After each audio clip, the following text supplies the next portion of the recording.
traditat, nacionalizmin, familjen, ai është majtas, por në të majtën ekstreme. Kaq majtas, New Yorku nuk ishte shkuar kur.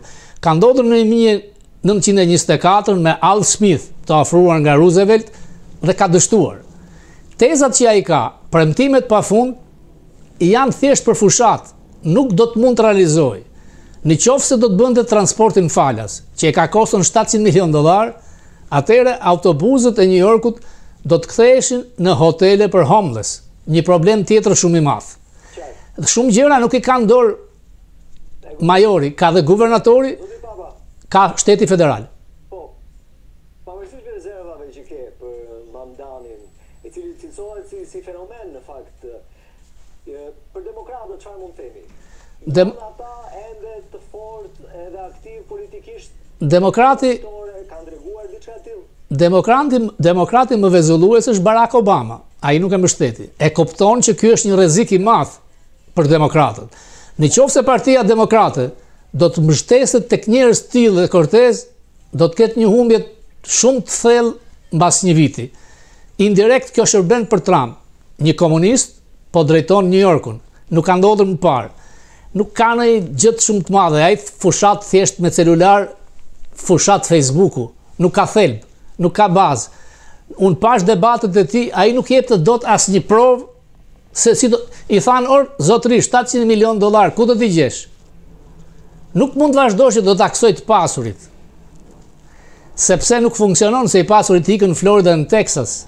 Dhe nëse të pasurit korporatat largohen, ulet buxheti, ulen shërbimet, shkatrohet gjithçka. Nuk ka të ardhme teoria e majt ekstremiste në New York. Nuk diskutohet që do të dështojë. Zoti Baba, në 24 orëshin që Gjykata Supreme e Shteteve të Bashkuara të Amerikës i dha të drejtë Donald Trumpit për të zbatuar politikën që ndalon dhërimin e gjinisë në pasaport, në Shqipëri u votua një ligj, një projekt ligj, i cili u kthye në ligj për sa i përket barazisë gjinore.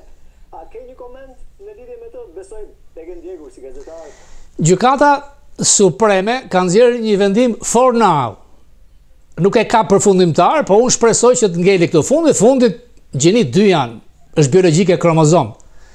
E majta europiane, në ndikimin e Soros, ka krijuar çmendurira të mëdha. Në kohën e Blinkenit ka pasur rreth 70 lloj gjinish në pasaportat që lëshoheshin nga Departamenti i Shtetit. Nuk e di zot se si mund të jenë 70. Dikush mund të thuhet që unë deklarohem si mace dhe duhet t'ia shkruash në pasaport. Këto ishin gafat e të majtës që sollën fitoren e Trump. Trump gëzohet kur ka qasje të tilla. Rama e bën për servilizëm ndaj Macron, ndaj Soros dhe dëshirës që ka që duhet të hyjmë në Europë. Nuk hyjet mbrapsht në Europë, zoti Rama. Në Europë do të hysh si europian. Ne kemi kodet zakonore tonët. Ballkani është tradicionalist. Dhe në të gjitha ato gafa e krime ekonomike që ke bërë, kjo do të mbahet mend.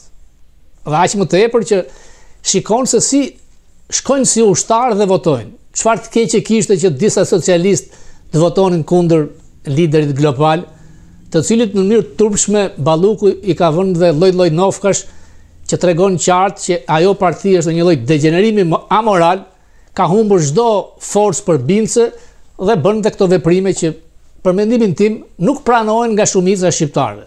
Shqiptarët e kanë të shenjtë familjen dhe nuk mund të dalësh kundra biologjisë. Është kromozom.